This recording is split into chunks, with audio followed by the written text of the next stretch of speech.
पढ़ते पढ़ते आ रहे हैं कि भैया हमने एरोमेटिसिटी टर्म पढ़ी थी। हेट्रोसाइक्लिक को पढ़ाने से पहले, इंट्रोडक्शन देने से पहले जरा सा हम देखेंगे एरोमेटिसिटी। तो एरोमेटिसिटी क्या होती है, जल्दी से कोई बताइए, व्हाट इज एरोमेटिसिटी? बोलो भाई, क्या होते हैं एरोमेटिक कंपाउंड?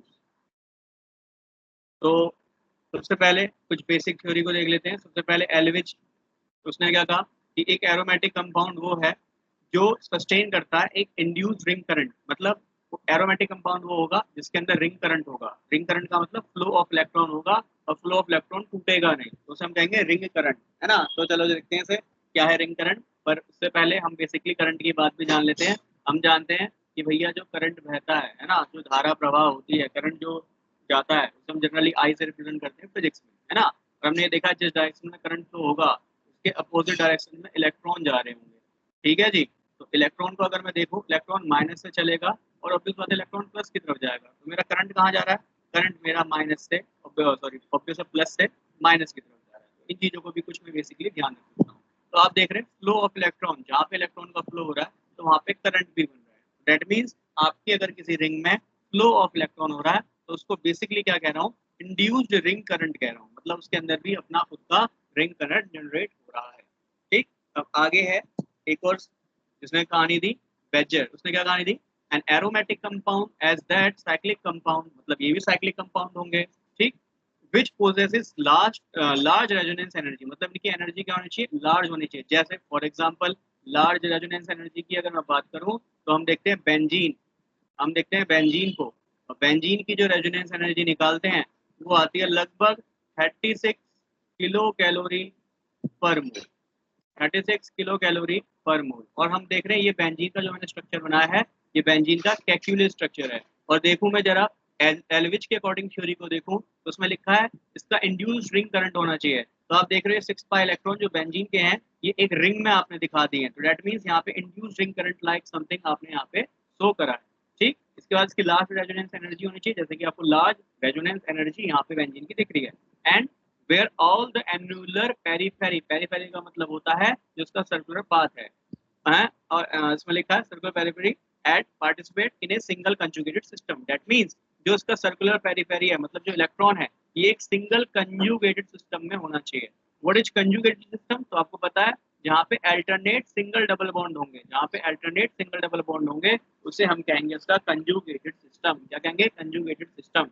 फॉर एग्जाम्पल हमने बहुत सारे कंजुगेटेड सिस्टम पढ़ते हुए आए हैं। यहाँ पे CH2, यहाँ सिंगल बॉन्ड CH, यहाँ है CH और डबल बॉन्ड है CH। तो इसका नाम अगर मैं देखूँ, इसका नाम क्या हो जाएगा, 4 कार्बन है तो ऑब्वियस बात हो जाएगा ब्यूट, और इसकी पहली और तीसरी पोजीशन पे डबल बॉन्ड लगा है तो इसका नाम हो जाएगा ब्यूट 1,3 डाइन। अगर मैं ब्यूट 1,3 डाइन को देखूं तो यहाँ पे अल्टरनेट में एक को छोड़कर एक डबल बॉन्ड है। दैट मीन्स यहाँ पे कंजुगेटेड सिस्टम है, और जहाँ पे कंजुगेटेड सिस्टम होता है जनरली वहां पे मुझे रेजोनेंस देखने को मिलता है। तो अकॉर्डिंग टू द बेजर यहाँ पे क्या है, यहाँ पे कंजुगेटेड सिस्टम है, दैट मीन्स यहाँ पे रेजोनेंस है। और यहाँ पे कंजुगेटेड सिस्टम है, दैट मीन्स यहाँ पे मुझे रेजोनेंस दिखाई दे रहा है। अब यहाँ पे अगर रेजोनेंस है तो रेजोनेंस के लिए कुछ हमने बेसिक कंसेप्ट पढ़े थे, रेजोनेंस के लिए कुछ हमने बेसिक कंसेप्ट पढ़े थे।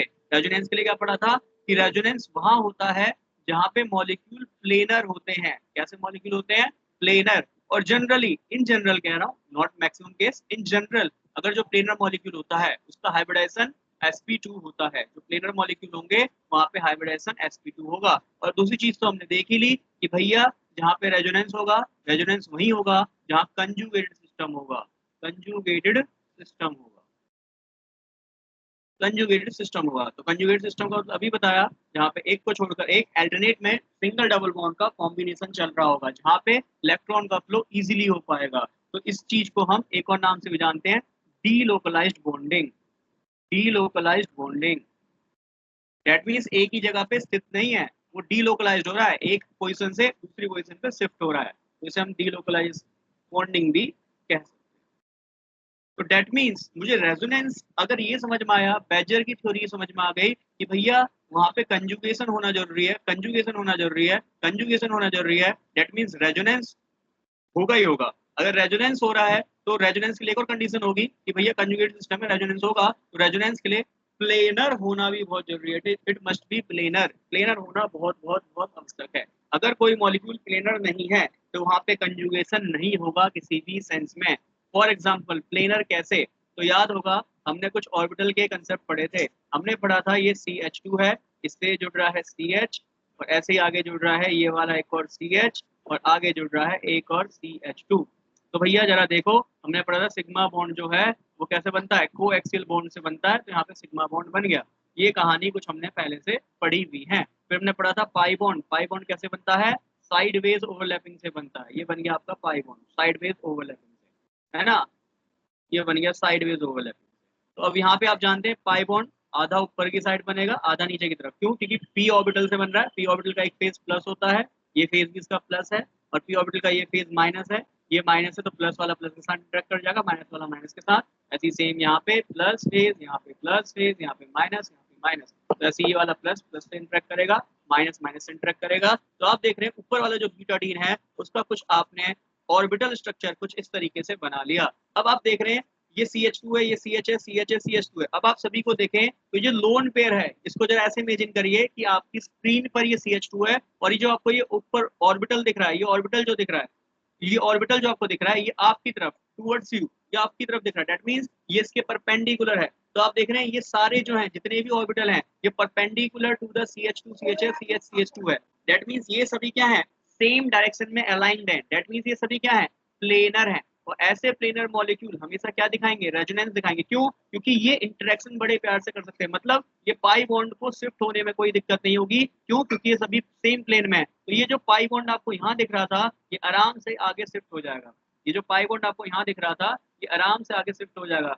जैसे मान लीजिए ये सब सेम प्लेन पे है तो ऑब्वियस बात है इसको मूव करने में कोई दिक्कत नहीं होगी, क्योंकि ये ब्रिज की तरह काम कर रहा है, और ये ब्रिज इसको हेल्प करेगा कि ये यहाँ से इधर आगे शिफ्ट हो जाए, ये यहाँ से आगे शिफ्ट हो जाए, ऐसे आगे शिफ्ट हो जाए। तो आप क्या देखेंगे, जब ये शिफ्ट हो रहा है तो ऊपर वाले केस में आपने शिफ्ट को देखा कि भैया इलेक्ट्रॉन इस डायरेक्शन में शिफ्ट हो रहे हैं, ठीक।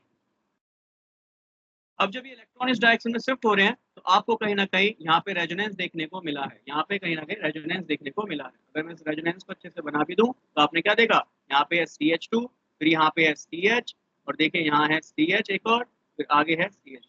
आपने क्या देखा कि ये जो पाई के दो इलेक्ट्रॉन है ये शिफ्ट हो गए इस CH और CH के बीच में, तो डेट मीन्स यहाँ पे आ गए दो इलेक्ट्रॉन, और ये वाले CH2 है दो इलेक्ट्रॉन ले लिए तो उसमें क्या चार्ज आ गया, माइनस। सेम इस वाले कार्बन इस वाले कार्बन के बीच में बॉन्ड था, दो इलेक्ट्रॉन का शिफ्ट हुआ, दैट मींस इस वाले कार्बन पे अब कैसा आ गया, प्लस चार्ज आ गया। तो आपने क्या देखा, रेजोनेंस हुआ। रेजोनेंस कब हुआ, जब मॉलिक्यूल प्लेनर था। रेजोनेंस कब हुआ, जब सिस्टम कंजुगेटेड था। तो भैया ये कुछ कहानी थी जहां से कहीं ना कहीं एरोमेटिक कंपाउंड्स की बात निकल के आई, एरोमेटिक कंपाउंड की बात निकल के आई।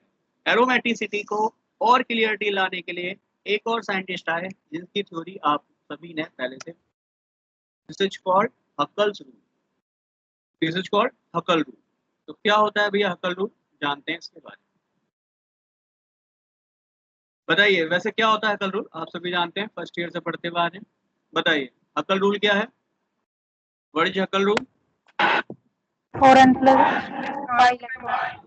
हाँ जी, तो हकल ने दो कहानी कही, उनने कहा एरोमेटिसिटी को आप इतने सारे तरीके से निकालोगे, इलेक्ट्रॉन सिस्टम देखोगे, कंजुगेटेड सिस्टम देखोगे, इतनी सारी चीजें देखोगे, ये तो देखो ही देखो, साथ में मेरा फॉर्मूला भी पढ़ लो। उसने क्या फॉर्मूला दिया था, उसने कहा था यदि किसी सिस्टम पे, यदि किसी साइक्लिक सिस्टम पे 4n+2 पाई इलेक्ट्रॉन है, 4n+2 पाई इलेक्ट्रॉन है, तो भैया वो सिस्टम जो होगा वो एरोमेटिक कहलाया जाएगा, वो सिस्टम क्या होगा, एरोमेटिक कहलाया जाएगा। और उसके अलावा क्या कंडीशन होनी चाहिए भैया, उसके अलावा कंडीशन होनी चाहिए कि भैया ये साइक्लिक होना चाहिए, कैसा होना चाहिए, साइक्लिक होना चाहिए, साइक्लिक के साथ साथ कंजुगेटेड भी होना चाहिए। और साइक्लिक और कंजुगेटेड का मतलब अभी आपने ऊपर ही देखा, साइकिल का मतलब अभी खैर मैं अच्छे से बताया था, बट कंजुगेशन का मतलब आपने ऊपर ही देखा।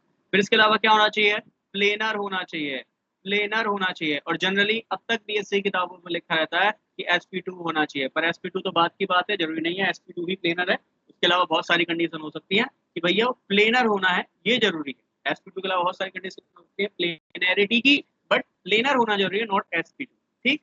sp2 में और may not be, planar is 100% condition, क्योंकि जब तक प्लेनर नहीं होगा सेम प्लेन में नहीं आएंगे, सेम प्लेन में नहीं आएंगे तो ऐसे ऑर्बिटल आगे इंटरेक्ट नहीं कर पाएंगे, जैसे अभी हमने ऊपर देखा, ऐसे ऑर्बिटल आपस में इंटरेक्ट नहीं कर पाएंगे, ठीक। इसके अलावा हकल ने एक और कहानी कही। हकल ने कहा कि भैया अगर किसी सिस्टम पे 4n पाई इलेक्ट्रॉन हो जाते हैं, 4n पाई इलेक्ट्रॉन हो जाते हैं, तो वो सिस्टम हमेशा नॉन एरोमेटिक होगा। वो सिस्टम कैसा होगा? The system becomes non aromatic. कैसा होगा? नॉन एरोमेटिक सिस्टम होगा। बाकी कहानी same cut copy paste, cyclic होगा प्लस कंजुगेटेड होगा, और सेम कहानी प्लेनर भी होगा। तो भैया ऐसे कंपाउंड को पहचानना है और एरोमेटिसिटी का पता लगाना है। इसके अलावा अगर एक कंपाउंड आपके क्या कहते हैं एरोमेटिक है, तो जस्ट ऊपर वाली कहानी कि उनकी जो रेजोनेंस एनर्जी होगी वो अच्छी खासी होगी, हाई होगी। ऐसे ही यहाँ पे रेजोनेंस एनर्जी जो होगी एरोमेटिक एंटी एरोमेटिक है। कैसे? नॉन एरोमेटिक बोल रहा हूँ, anti aromatic, sorry for that, it is anti aromatic. ये एंटी एरोमेटिक होंगे और इनकी जो रेजोनेंस एनर्जी होगी ये क्या हो जाएगी? डिक्रीज हो जाएगी। अब यहाँ पे कहानी समझ में आ रही है कि ये कंपाउंड हमारे कैसे हैं? ये कंपाउंड हमारे एरोमेटिक हैं।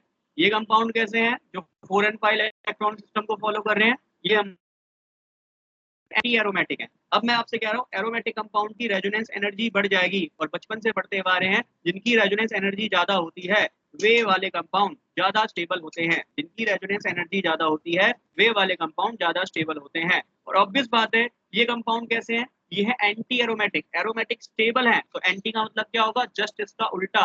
इनकी रेजोनेंस एनर्जी क्या हो गई? कम हो गई। इनकी रेजोनेंस एनर्जी ज्यादा, तो इनकी रेजोनेंस एनर्जी क्या हो गई? कम हो गई। अगर इनकी रेजोनेंस एनर्जी कम हो गई है, दैट मीन्स ये कंपाउंड कैसे हो गए हैं? These compounds are unstable. तो ये कंपाउंड कैसे हो जाएंगे? अनस्टेबल हो जाएंगे। तो इसको सिंपल वे में मैं ऐसे भी याद रख सकता हूँ कि एरोमेटिक कंपाउंड कौन है? एरोमेटिक कंपाउंड वो है अकॉर्डिंग टू द हकल कि जो 4n+2 पाई इलेक्ट्रॉन सिस्टम को फॉलो कर रहे हैं। प्लस कैसे हैं? साइक्लिक है, कंजुगेटेड है। प्लस कैसे हैं? प्लेनर है। प्लस कैसे हैं? हाई रेजोनेंस एनर्जी है, और जिनकी रेजोनेंस एनर्जी हाई है वो स्टेबल है। अब 4n5 इलेक्ट्रॉन सिस्टम को जो फॉलो कर रहे हैं वो कैसे हैं? एंटी एरोमेटिक है। एंटी का मतलब जस्ट एरोमेटिक का उल्टा। अगर ये स्टेबल है तो अनस्टेबल है। ये प्लेनर है, वो भी प्लेनर है। बाकी कहानी सेम है, बट इनकी स्टेबिलिटी और रेजोनेंस एनर्जी में फर्क पड़ेगा। तो ये कैसे हो जाएंगे? लेस रेजोनेंस एनर्जी हो जाएगी, और क्या हो जाएगा? These are unstable. कैसे हो जाएंगे? अनस्टेबल हो जाएंगे। तो एरोमेटिक में पहले एक एग्जांपल ले लेता हूँ सिंपल सा। एरोमेटिक में एक सिंपल सा एग्जांपल ले लेता हूँ। ये है आपके पास एक एरोमेटिक कंपाउंड जिसका नाम है बेंजीन। तो हम बचपन से पढ़ते हुए आ रहे हैं एरोमेटिक कंपाउंड। एरोमेटिक कंपाउंड है, क्यों है? क्योंकि बचपन वाली कहानी क्या थी, 11th 12th वाली कहानी क्या थी? इसके पास 36 किलो कैलोरी की एनर्जी है। तो शुरू वाली कहानी को फॉलो कर रहा है कि भैया इसके पास हाई रेजोनेंस एनर्जी है। अगर इसके पास हाई रेजोनेंस एनर्जी है तो हमने देखा इसके पास 3 पाई बॉन्ड है। कितने पाई बॉन्ड है? 3 पाई बॉन्ड है। और वो तीनों पाई बॉन्ड कैसे जुड़े हुए हैं? कंजुगेशन से जुड़े हुए हैं। कैसे जुड़े आपस में? ये आपस में कंजुगेशन से जुड़े हुए हैं। कंजुगेशन का मतलब क्या बताया था? Alternate single double bond. ठीक है जी। अल्टरनेट में सिंगल बॉन्ड है, सिग्मा बॉन्ड है, एंड फिर उसके बाद क्या है? पाई बॉन्ड है। मतलब सिग्मा बॉन्ड तो हो गई, फिर पाई बॉन्ड है। ठीक, सिंगल डबल बॉन्ड है। अब यहाँ पे कहानी देख लेते हैं। अगर इसके पास 3 पाई बॉन्ड है तो आपको बता चुका हूँ, बचपन से कहानी बताते हुए आ रहा हूँ, जब से पढ़ा रहा हूँ, क्या कि एक बॉन्ड में कितने इलेक्ट्रॉन है भैया? एक बॉन्ड में 2 इलेक्ट्रॉन होते हैं, है ना। Sharing of 2 electron forms a bond, basic कहानी ये होती है। तो एक बॉन्ड में 2 इलेक्ट्रॉन आपको यहाँ पे दिख रहे हैं। अगर एक बॉन्ड में 2 इलेक्ट्रॉन है तो ऑब्वियस बात है 3 बॉन्ड में, यहाँ पे 3 बॉन्ड में कितने इलेक्ट्रॉन है? 6 इलेक्ट्रॉन है। तो सिंपल सी कहानी है, इसके पास 6 इलेक्ट्रॉन है। अब यहाँ पे क्या है? हकल रूल को अप्लाई करके देखते हैं। हकल रूल क्या है? 4n+2 पाई इलेक्ट्रॉन सिस्टम है, 2 पाई इलेक्ट्रॉन सिस्टम है। ठीक। और जहाँ पे जनरली वो कहता है कि भैया एन की वैल्यू 0 से रखना शुरू कर दो, 0 1 2 3 dot dot dot so on, आप वैल्यू रख सकते हैं। अब यहाँ पे जैसे ही मैं इस फॉर्मूले में एन की वैल्यू 1 पुट करता हूँ तो मैं क्या देखूंगा कि 6 pi electron is stabilize. 6 pi electron कहीं ना कहीं हकल रूल को फॉलो कर रहा है और ये स्टेबलाइज हो सकता है हकल रूल के द्वारा। बट हाँ, बाकी कंडीशन को फॉलो करना चाहिए। हमने देख लिया कि इसमें कंजुगेशन है क्योंकि अल्टरनेट में सिंगल डबल बॉन्ड है। इसके अलावा हम क्या देख सकते हैं? इसके अलावा हम ये भी देख सकते हैं कि बेंजीन ये कैसा है? एक साइक्लिक कंपाउंड है। दैट मीन्स ये साइक्लिक भी है, कंजुगेटेड भी है।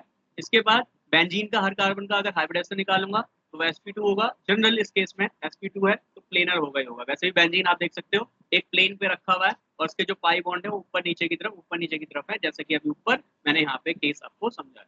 ठीक, इसको अभी और अच्छे से यहाँ पे बना के दिखा दूंगा कैसे ये आपका प्लेनर। ठीक, तो हमने देख लिया कंजुगेटेड और साइक्लिक भी है, प्लेनर भी है, हकल रूल को फॉलो कर रहा है। जब मैं एन की वैल्यू 1 पुट कर रहा हूँ, जैसे एन की वैल्यू 1 पुट करूंगा तो obvious it become 6 pi electrons. तो हमने देखा बेंजीन पे 6 पाई इलेक्ट्रॉन है, हकल रूल के अकॉर्डिंग 6 पाई इलेक्ट्रॉन को फॉलो भी कर रहा है, दैट मींस ये साइक्लिक भी है, कंजुगेटेड भी है, sp2 दैट मींस प्लेनर भी है, और इसके अलावा 6 पाई इलेक्ट्रॉन हकल रूल को भी फॉलो कर रहा है। तो दैट मींस बेंजीन कैसा है, बेंजीन एक एरोमेटिक कंपाउंड है। अब समझ लेते हैं बेंजीन प्लेनर क्यों है, व्हाई बेंजीन इज प्लेनर। तो इसको ऐसे समझ लेते हैं, पहले बनाते हैं साइक्लोहेक्सेन, बट साइक्लोहेक्सेन के अलावा बेंजीन में बहुत सारी कहानियां क्या है कि बेंजीन के पास पाई बॉन्ड है। तो ये एक प्लेन पे, जैसे ये आपकी स्क्रीन है, इस पे आपने बेंजीन को बना दिया। अब बेंजीन को आपने जैसे अपनी स्क्रीन पे बनाया है, तो आप जानते हैं बेंजीन के पास पाई बॉन्ड है, और आप सभी को पता है कि पाई बॉन्ड कैसे बनता है भैया, लिटरल बॉन्ड है, आधा ऊपर आधा नीचे की तरफ, ये बॉन्ड ऐसे आपको दिखाई देगा, ये रहे आपके पाई बॉन्ड। ठीक है जी, ये है बेंजीन के पाई बॉन्ड। अब ये कैसे कर रहे होंगे, पाई बॉन्ड आपको पता है वो आपके लेटरल ओवरलैपिंग से बनते हैं, तो ये बॉन्ड आधा ऊपर की तरफ बन रहा होगा और ये बॉन्ड आधा नीचे की तरफ बन रहा होगा, कुछ इस तरीके।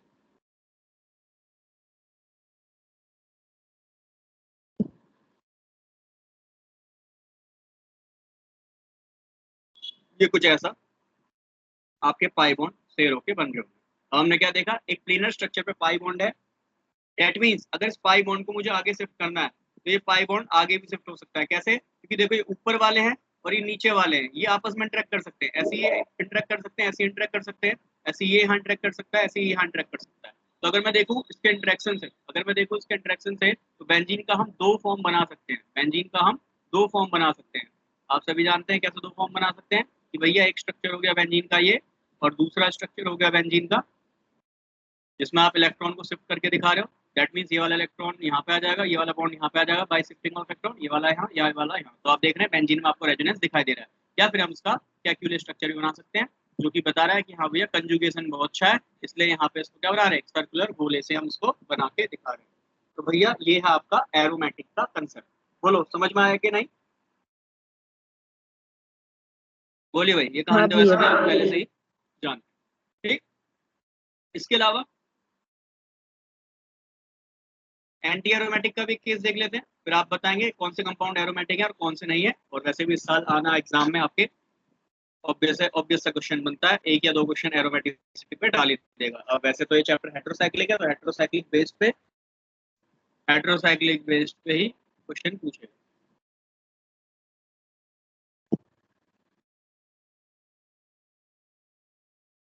चलिए देख लेते हैं जल्दी से। एंटी एरोमेटिक में एक एग्जांपल, ये आपका, इसका नाम क्या हो जाएगा, साइकिल है तो साइक्लो, 4 कार्बन है तो ब्यूट, और इस पे क्या लग रहे हैं, 2 डबल बॉन्ड, तो साइक्लो ब्यूटाडाइन इसका नाम। तो साइक्लो ब्यूटाडाइन है, देख लो, एक कार्बन ये दिख रहा है इस कोने पे, ये दूसरा यहाँ पे है, दूसरा यहाँ पे। साइकिल है, 4 कार्बन ब्यूट और 2 डबल बॉन्ड है, तो डाइन, साइक्लो ब्यूटाडाइन।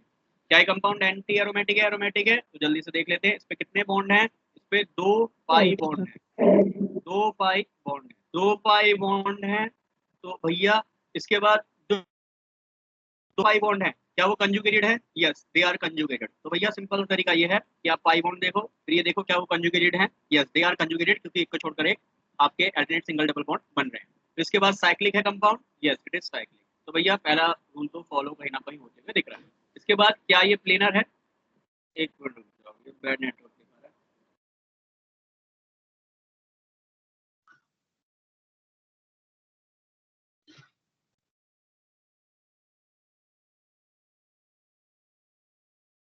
ठीक है जी, तो क्या ये प्लेनर है, यस इट इज प्लेनर। क्यों, क्योंकि चारों एक प्लेन पे रखे हैं, फिर वही पाई बॉन्ड आप देखिए बना के, आप सभी को ये पता है, पहले से ही पढ़ाता आ रहा हूँ, तो प्लेनर भी है।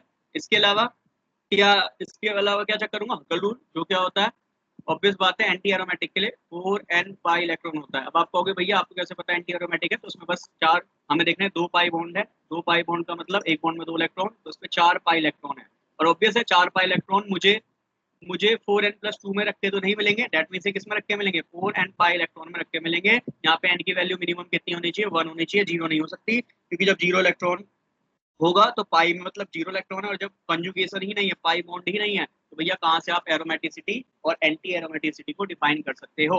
दैट मींस n की वैल्यू 1 रखने पर 4 पाई इलेक्ट्रॉन सिस्टम आ रहा है। दैट मींस आपका जो साइक्लोब्यूटाडीन है ये 4 पाई इलेक्ट्रॉन सिस्टम को फॉलो कर रहा है, बाकी साइक्लिक कंजुगेटेड भी है, बाकी प्लेनर भी है। दैट मींस ये कंपाउंड आपका कैसा हो जाएगा, एंटी एरोमेटिक हो जाएगा, एंटी एरोमेटिक हो जाएगा। अब आपसे एग्जाम में कैसे क्वेश्चन पूछ सकता है, आपको 4 ऑप्शन दिए होंगे, कहेगा इनमें सबसे कम रेजोनेंस एनर्जी किसकी है, तो चेक कर लेना कौन सा एंटी एरोमेटिक है। बोलेगा इनमें सबसे कम अनस्टेबल कौन है, तो भैया चेक कर लेना कौन सा एंटी एरोमेटिक है। तो ऐसे क्वेश्चंस आपको एग्जाम में करने होंगे। और ध्यान रखना सीसीएस ने भी अपना पैटर्न बहुत अच्छा बना लिया है एग्जाम का।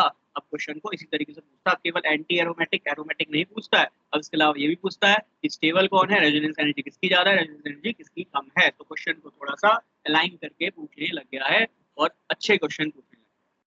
ठीक है जी, तो ये था एरोमेटिक एंटी एरोमेटिक। अब कुछ कंपाउंड के बारे में बता दीजिए कि इनमें से कौन से एरोमेटिक हैं और कौन से नहीं हैं। भैया जल्दी जल्दी से आंसर दीजिए, टाइम ओवर होने वाला है आप लोगों का।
इनके आईयूपीएसी भी लिखेंगे, सभी को पता है कैसे लिखना है, सभी को पढ़ा रखा है।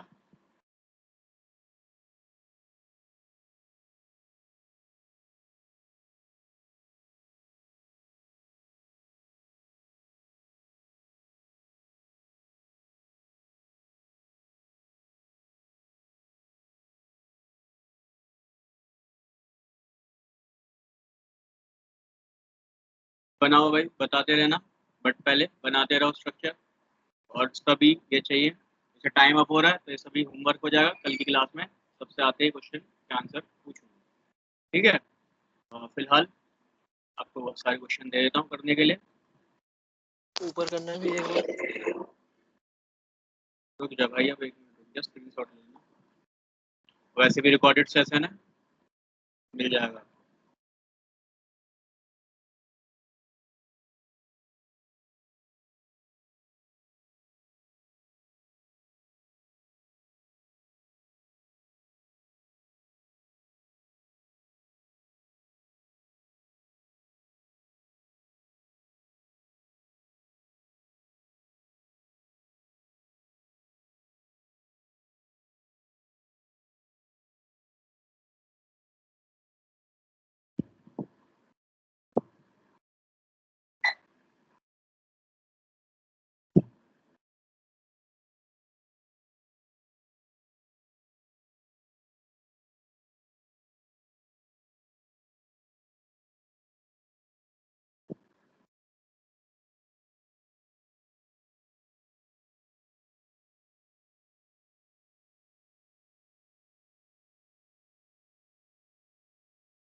ये सिंपल स्ट्रक्चर बना के दिखा रहा हूँ, नहीं तो मैं गोले गोले बना के दिखाता।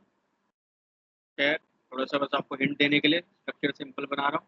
मे भी एग्जाम में सिंपल स्ट्रक्चर ना देखने, एग्जाम में कैसे मिलेगा, ऐसा ऐसा देखने, ठीक है जी। तो ऐसा भी एक स्ट्रक्चर बना के दे। इनके नाम वगैरह क्या होते हैं इन वाले हेट्रोसाइक्लिक वाले के? हेट्रोसाइक्लिक सभी को पता है, कार्बन के अलावा और कोई ग्रुप आ जाए, है ना, जैसे यहाँ बेंजीन आपके पास, तो भैया ये कैसा है, होमोसाइक्लिक है। क्यों? क्योंकि बेंजीन में आप देख रहे हैं सभी कार्बन है, ये सभी कार्बन, बट कार्बन को छोड़कर अगर कोई डिफरेंट एटम आ जाए, लाइक जो भी दिख रहे हैं boron, sulphur, nitrogen, oxygen, nitrogen, sulphur, है ना, तो इसको हम कहेंगे हेट्रोसाइक्लिक। हेट्रो का मतलब डिफरेंट एटम आ जाएगा बेंजीन की, कार्बन की जगह उस रिंग में। ठीक, तो ये सब ऐसे भी आप जानते हैं, के बारे में पहले भी चर्चा कर चुका हूँ मैं।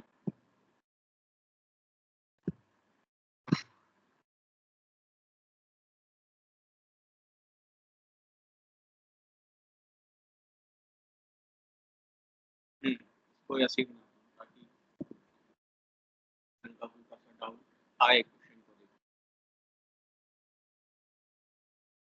ठीक है जी, चलो कितने क्वेश्चन आपके लिए, ये आप पैच कर लो, यहाँ से स्क्रीनशॉट आपको लेना है, वैसे रिकॉर्डेड सेशन है, इसे मैं डालूंगा, और इसे प्लीज शेयर वेयर कर देना अपने मैथ वाले ग्रुप में एक बार, ताकि एटलीस्ट जाते आते एरोमेटिसिटी तो जिन बच्चों को नहीं आती उनको पता चल जाए कि एरोमेटिसिटी क्या होती है। एरोमेटिसिटी ये दो एग्जांपल्स हमने समझे भी, और ये क्वेश्चन जो है ऑब्वियस है रिकॉर्डेड सेशन है, तो ये क्वेश्चन आपको सारे मिल जाएंगे, वहाँ से आपको कर देंगे। ठीक, बाकी मंडे होगी क्लास, अब आज वैसे थर्सडे है ना, हाँ थर्सडे है ना, क्लास अब मंडे होगी, मिलते हैं।